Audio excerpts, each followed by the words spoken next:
Ya, kita cari dulu. Tadi ini ada. Ah,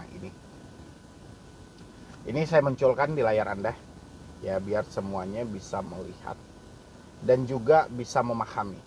Perkenalkan, saya Andika. Saya mau minta tolong solusinya, Pak, karena saya galbay di 13 aplikasi. Bisa kena tuntutan hukum saya, Pak. Mohon solusinya. Ya. Hal-hal seperti ini tidak pernah lari nih dari orang-orang yang gagal bayar pinjol. Pemikiran-pemikiran yang seperti ini tidak pernah keluar dari mereka. Ya, apa penyebab yang sebenarnya? Penyebabnya itu simpel-simpel aja ya. Mungkin pertama rasa bersalah yang terlalu tinggi sehingga pemikiran bisa aja nih, imajinasi kita berjalan dan pola pikir kita berjalan ke sesuatu yang jelas-jelas hal itu nggak terjadi. Ya, salah satunya dengan nuansa hukum. Yang kedua itu, hal ini juga bisa terpikir oleh orang mendapatkan ancaman dan somasi yang selalu dilontarkan oleh debt collector. Misalnya, kalau Anda tidak bayar sampai jam, ya sebut aja lah jam jam 13, jam 14 atau jam berapa lah gitu kan. Kita akan tindak lanjuti sesuai dengan syarat dan ketentuan yang berlaku. Ya. Atau syarat dan ketentuan dan hukum yang berlaku. Ya. Jadi orang ketika melihat hal itu, dia berasumsi nih, wah, apakah saya akan dipenjara nih? Apakah saya akan diproses ke jalur hukum nih? Ya, kalau untuk perbankan sendiri, ya, ketika ada orang yang one prestasi atau tidak mampu dalam membayar, sehingga perbankan dibolehkan ini untuk melakukan proses ke jalur hukum, silahkan secara hukum perdata. Itu dibolehkan kok, nggak ada dilarang. Bahkan negara kita adalah negara hukum yang membolehkan hal itu terjadi. Kalau tidak senang ya silahkan, ya, dengan pasal perdatanya silahkan ini tuntut orang itu. Tapi kalau untuk ke jalur pidana, rasa saya dengan Anda memberikan data yang akurat, data yang valid, tidak ada pemalsuan di dalam itu, nggak akan ada. Unsur pidananya nggak ada di situ. Ya, yang ada itu cuman unsur perdata. Silahkan. Ya, silahkan tentukan siapa yang paling berhak, gitu loh. Dan di situ nanti hakim akan memutuskan. Ya, cuma yang jadi pertanyaan hari ini, ada nggak pinjol yang mau mengorbankan uangnya secara cuma-cuma untuk memproses Anda yang telat bayar, gagal bayar atas dasar ketidakmampuan, ketidaksanggupan, ya, ada nggak gitu? Ya, selama ini yang saya temui, ya, ini yang saya temui ya, 3 tahun lebih saya ada di YouTube, itu cuman somasi, ya, tidak ada yang baru keluar misalnya dia baru diproses nih ke jalur hukum. Apa pemikiran teman-teman itu selalu mengarah ke situ.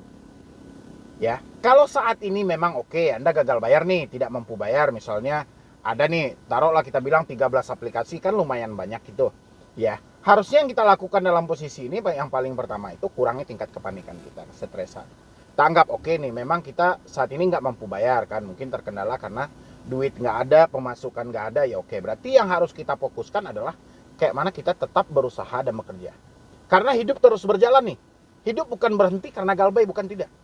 Ya, tapi hidup terus berjalan. Justru kita galbay, biaya hidup terus meningkat. Ya, kalau hari ini Anda galbay tapi Anda tidak bekerja, Anda malah menyibukkan diri Anda di rumah dengan nuansa ketakutan nanti keluar ODC menggerebek kita di luar, dicegat di jalan, itu kan sudah asumsi yang salah. Ya, yang penting hari ini adalah kurangi kepanikan Anda, kurangi kesetresan Anda, tetap bekerja. Apa yang bisa Anda kerjakan lebih dahulu? Ya, oke. Dengan Anda ada kegiatan setiap hari, Anda bisa berpikir positif terhadap masalah Anda, bukan berpikir negatif terus. Ya, dan Anda selalu semangat nih. Jadi nggak melulu nih tentang gagal bayar pinjol kita dituntut pidana, gagal bayar pinjol kita diproses jalur hukum, nggak ada. Ya, belum ada saya temukan sampai detik ini. Ya, justru sebaliknya, debt collector ada yang sudah diproses. Banyak. Ya, sekarang juga lagi diproses itu, sidang perdana tadi kan. Juga ada gitu loh. Cuman teman-teman semuanya, saya berharap banget gitu loh. Ya, stop kebodohan yang ada. Jangan terlalu terhanyut dalam ancaman-ancaman yang tidak jelas kebenarannya. Hari ini permasalahan kita cuma satu, kita belum mampu nih bayar pinjol. Kayak mana kita tetap berusaha dan bekerja, penuhi kebutuhan hidup kita. Ya, kalau kebutuhan hidup kita sudah terpenuhi dan ada rezeki yang berlebih, kita sisihkan sedikit demi sedikit, nanti dia akan banyak. Ya, mencapai dengan jumlah pokoknya kita negosiasi kalau aplikasinya masih mau. Kalau aplikasinya tidak mau ya sudah, mau apa lagi? Kita dengan kondisi seperti ini tidak ada solusi dari pihak manapun, ya sudah kita ngambil asumsi sendiri. Kita yang ngambil solusi sendiri. Yaudah, gagal bayar lebih baik daripada gali lubang tutup lubang. Ya, cuma kesetresan dan kepanikan harus dikurangi. Ada lagi ini dari Nugraha ya, malam Bang, maaf mengganggu malam-malam. Nama saya Agung, saya butuh pencerahan dong. Saya kan punya utang di beberapa pinjol legal. Saya belum bisa bayar tanggal 10.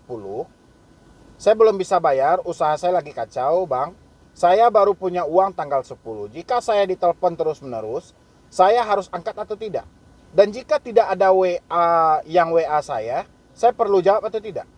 Dan jika tidak ada yang WA saya perlu jawab atau tidak?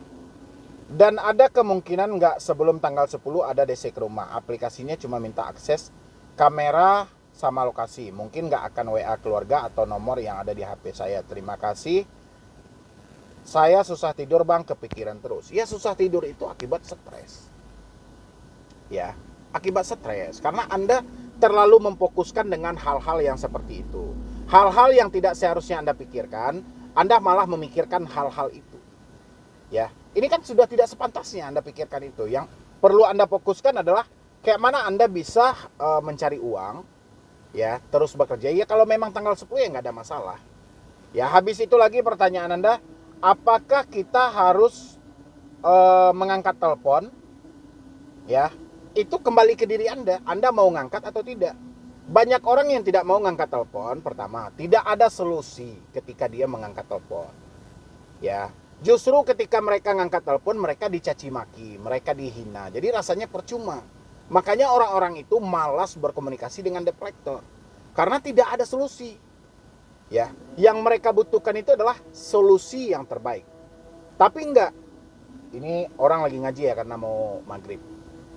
Tapi enggak, orang-orang itu malah ya, kebanyakan ketika berkomunikasi dengan DC yang dia dapat adalah intimidasi, caci maki. Ya, jadi dengan Anda tidak ngangkat telepon, tidak membalas WA DC, ya nggak ada masalah. Ya, tapi jangan Anda pikirkan nanti DC datang ke rumah nggak Bang? Nanti tiba-tiba sebelum tanggal 10 datang nggak Bang? Itu yang bikin Anda kacau, itu yang bikin Anda nggak bisa tidur. Ya, sekarang persetan, DC mau datang ke rumah mau nggak terserah mereka, yang penting duit kita ada tanggal 10. Kalau DC mau menunggu, oke, nggak mau menunggu lanjutkan resikonya, beres sampai di situ. Jangan sampai kita siksa pula diri kita dengan memikirkan itu terus-menerus, padahal kita sudah berada di titik buntu. Ya, ini dari teman-teman, tolong nih dimaksimalkan lagi cara berpikirnya. Takutnya dengan Anda memikirkan hal itu terus-menerus, ini malah makin kacau. Ya, yang penting kita optimis saja nih, terserahlah DC mau datang, mau apa risikonya saya akan hadapi. Apapun nanti yang diterapkan oleh DC saya akan hadapi. Ya, tapi jangan kita bebankan diri kita dengan memikirkan hal-hal yang tidak seharusnya kita pikirkan. Ya. Ini ada lagi. Selamat siang Bang, barusan saya dapat WA seperti ini Bang, mereka mau memblokir rekening. Saya pengen ketawa, saya pun juga ketawa gitu. Blokir rekening, blokir KTP, memblokir kakak.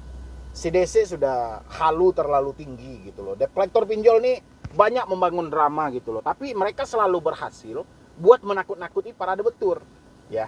Dan saya berharap ketika Anda mendapatkan ancaman-ancaman seperti tadi, jangan terhanyut dalam ancaman itu. Ya, mungkin dari saya cuma itu aja buat teman-teman semuanya. Terima kasih banyak telah mengikuti channel ini atau nonton video ini sampai habis. Saya harap teman-teman semuanya yang baru telat bayar, baru gagal bayar, yang penting kurangi kepanikannya, kurangi kesetresannya. Intinya gagal bayar kita simpel aja, duit kita belum ada. Teruslah berusaha, teruslah bekerja, insya Allah Anda akan mendapatkan rezeki. Ya, tapi tetap berpikiran positif yang membangun semangat Anda. Jangan memikirkan sesuatu yang akan melunturkan semangat Anda buat ke depannya. Ya, silahkan Anda bergabung dalam grup WhatsApp saya, nanti kita lanjutkan diskusi dan konsultasinya. Ya, jadi sekian dulu dari saya, Medi Broni. Wassalam.